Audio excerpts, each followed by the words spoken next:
그래서 성공하면 망하는 것이야.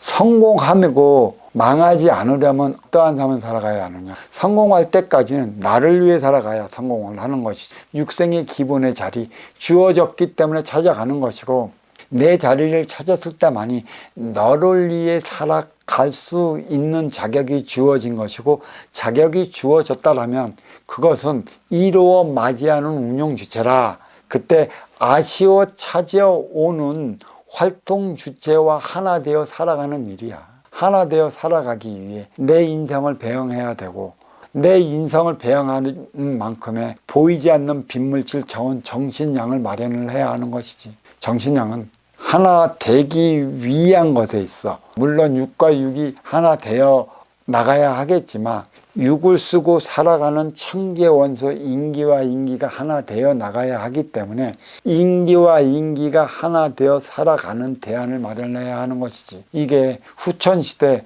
인생살이 인생시대에 맞이한 오늘날에 주어진 인류의 화두이기도 한 것이야. 인류는 지금까지도 보이지 않는 이면을 고려하지 않고 보이는 일면만을 과학으로 우주 기원과 형성을 설명하려 들었고 설명을 했어. 게다가 식스입자가 발견을 했다고 그러지.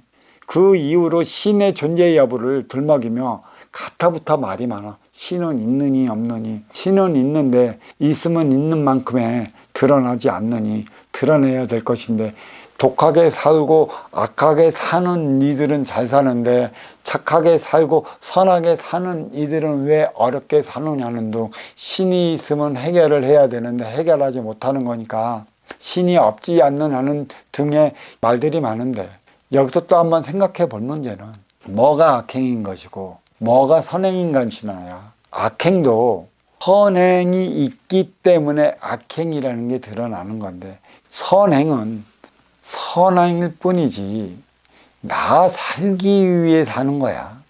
악행도 무엇이 악행이냐는 사실을 알지 못한다면, 내가 살 때만이 너를 위해 살 수 있다라는 사실을 모른다면, 내가 살고 난 후에 너와 손잡지 않으면 나는 어려워질 것이고, 그로 인해 나는 고통받을 것이며, 그로 인해 나는 실패의 나락으로 떨어져 왕년에 잘 나갔다 소리밖에 더하지 않아. 존재 이유 하나가 되기 위한 것에 있듯, 존재 이유? 그 존재 이유란 무엇일까? 여기 또 한번 봐봐. 내가 존재한 자, 네가 있어 내가 있는 건데 왜 나는 네가 있을 때 내가 있어야 하느냐는 것이야. 왜 네가 있고 내가 있는 것인가? 중력, 인력, 청력작용이 타는 바가 무엇인가를 알아야 하는 것이지. 태역과 태초. 태역은 무국에서 태국으로 분리되기 이전의 차원을 무국이라 할 수 있고 태역이라 할 수 있는 것이지. 그래서 그 시간을 또 허수의 시간대, 없는 시간대라고 또 우리는 또 물질 과학계에서는 말하고 있잖아.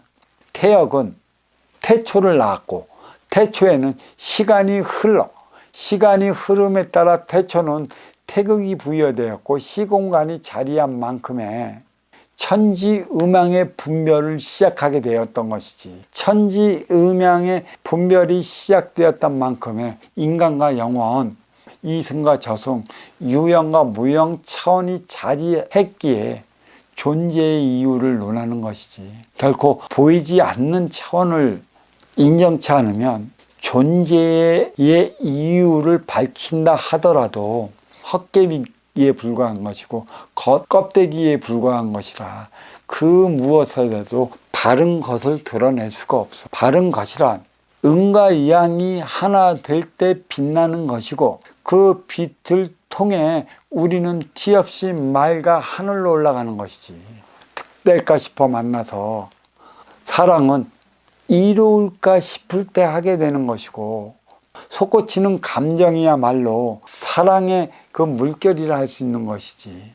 그래서 행복은 이기적 사랑이 이타적 행위로 승화될 때 영위하는 것이기 때문에, 사랑은 육생행위라 누구나 할 수 있는 것이지만 행복은 인생이라 이기에서 이타적 행위로 끌어올리면 누구라도 영위하지 못해. 매 마찬가지야. 그 크던 작던 진화 발전 모두 내 앞에 있는 너를 이롭게 할 때 일으킨다는 것이지. 만물의 운동 법칙은 활동주체 물질 세상 이승에서 적용되는 법이고, 운용주체 빅물질 세상 저승에는 화합의 원리만 작용한다는 것이지. 화합의 원리, 화합을 하기 위해 보이지 않는 기운을 밀어주는 거고, 보이지 않는 기운을 밀어줄 때 보이는 삶을 살아가는 인간은 그 힘이 배가 되어 내 앞에 온 너와 하나 되어 살아갈 수 있는 것이지.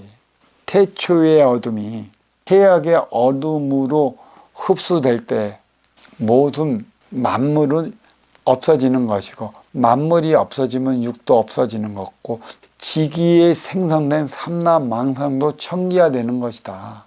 이때가 언제인가를 물어보는 것이지. 이때가 언제일까? 내 앞에 온 인연과 하나 되어 살아가지 않으면 밝음이 얼음으로 흡수되지 못해 회개하지 못한다는 것이지. 하나에서 둘로 분리되었기 때문에 하나 되어 살아가기 위해 맺어지는 게 인연이지. 음과 양이 하나 되어 맺어진 게 결혼이고, 결혼을 해서만이 에너지 차원의 가정을 운영하는 것이고, 이 가정은 에너지 차원으로서 자리하고 있는 것이지 나를 위한 공간이라 할 수 있는 것이고, 30 넘어 진출하는 사회에는 행의 현장, 활동의 주체로 자리하는 것이지. 행의 현장은 아쉬운 자와 이로운 자가 만날 수 있고, 운용의 주체와 활동의 주체가 만나며 살아가는 곳이야.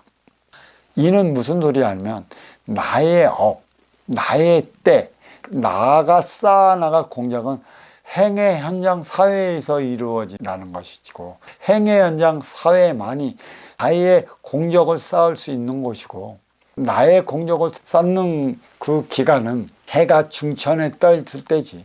해가 중천에 떠 있을 때 모든 에너지는 소모되고, 소모된 에너지를 우리는 재차 충전시키기 위해 해가 지면 가정으로 퇴근해 가정에서 에너지를 충전시키는 거야. 다시 충전시켰다면 행위 현장 사회로 나가 나의 업을 사하기 위한 행위를 다하는 것이지. 그곳에는 인연이 기다려 있지. 누가? 너와 나라는 차원의 인연. 아쉬운 자와 이로운 자, 운용의 주체와 활동의 주체, 더 많이 가진 자와 덜 가진 자들 간의 만남이 이루어짐으로써 누가 하나 되어 살아가느냐, 누가 아쉬운 자의 손을 잡고 나가느냐에 따라 활동의 영역이 높여지고, 활동의 영역이 펼쳐지고, 활동의 영역이 커 나가느냐 못 커 나가느냐는 여기에서 결정이 되는 것이야.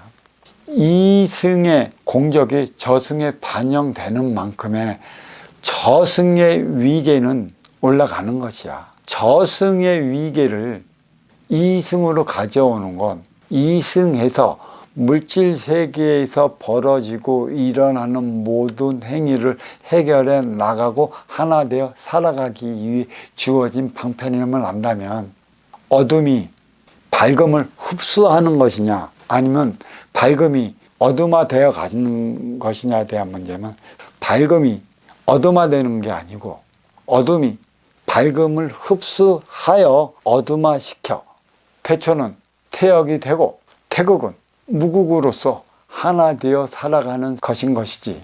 하나 된다는 것은 육생에서 인생을 살아가는 것이고, 사랑을 통해 행복을 영위하는 차원이라 말할 수 있는 것입니다.